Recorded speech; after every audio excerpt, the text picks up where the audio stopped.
Hey everyone, welcome back to the channel.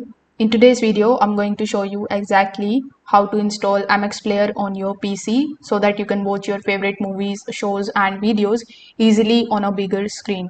First of all, you need to come here on mxplayer.in. This is the official MX Player website. Now here, the first thing that you can do is you can simply just click on the option of play button and start streaming your favorite shows directly. But if you want to set it on the desktop, you can just simply look for the desktop version if it is available.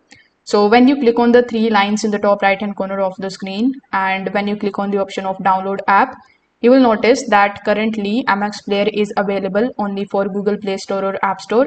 So in this situation, you will have to download the emulator on your PC first, and then you can just get MX Player in it. So you can use BlueStacks or LD Player. Then you can sign in here in BlueStacks or LD Player with your Google account. After that, from Play Store, you can download MX Player and start streaming it on your PC. If this video helped you out, make sure that you like this video and subscribe to the channel.